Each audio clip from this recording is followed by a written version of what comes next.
Hello বন্ধুরা, চলো আমরা একটা কিটি হ্যান্ড ওয়াশ বোতল বানাই।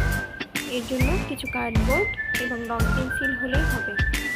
প্রথমে কার্ডবোর্ডটা দৈর্ঘ্যে 8.5 সেন্টিমিটার এবং প্রস্থে 6 সেন্টিমিটার করে কেটে নিতে হবে।